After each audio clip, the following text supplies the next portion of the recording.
If it is one thing I love about Kenyans, it is our ability to make light of all situations, good and bad, tough and easy.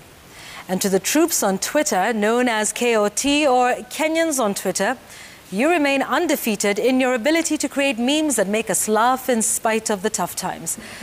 But these memes are not just for laughs. They're an important way of passing along important messages.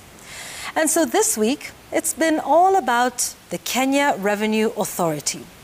Following a report in a local daily that they would begin monitoring social media posts in a bid to find tax cheats. And boy, have we laughed at the memes that have gone round. We've shared them over and over and discussed them in all WhatsApp groups, from the personal to the professional ones. As a result, KRA has even acknowledged that they have had increased inquiries regarding tax compliance during these funny times. But you know, it's all fun and games until the rubber hits the road.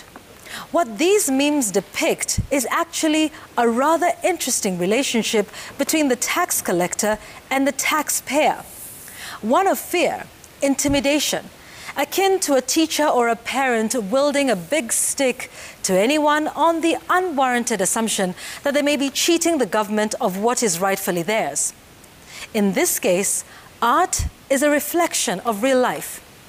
Just ask the many small business owners that I speak to every week on my Monday show, Business Now, and they will tell you of the cat and mouse games, of a tough relationship, of one that seeks to find fault rather than one that seeks collaboration and understanding.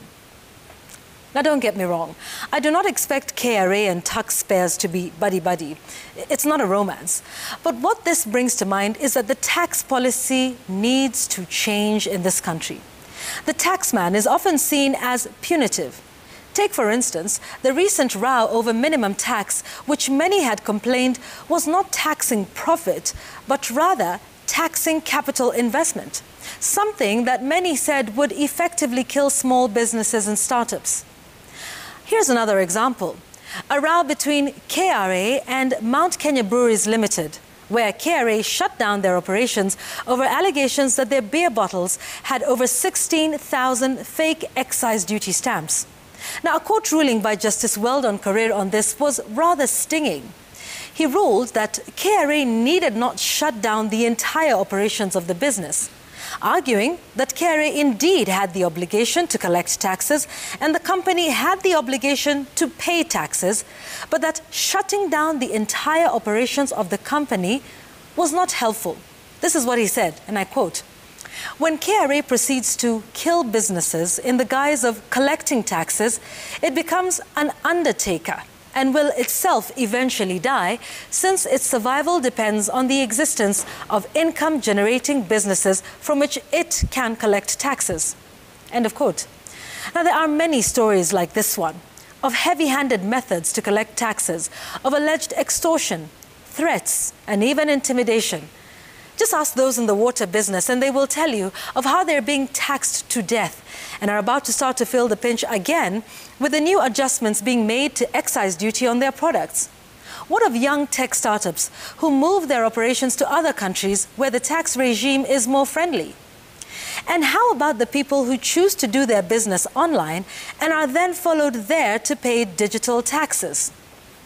Listen, the mamamboga who sells her wares on the street will happily pay her taxes if she sees value for money. If her taxes maintain the streetlights that enable her conduct her business late in the evening during rush hour, when she can net most of her customers on their way home, when she can go to the market in the wee hours of the morning to get her supplies from Marikiti along well-lit streets that provide her with security, when she can lay her mat on a clean, well-tarmacked road whose drains are clean. In short, to increase compliance, simply give taxpayers value for money by providing them with the services that they pay for. That's why they have the tagline, "Kulipa ushuru ni kujitegemea."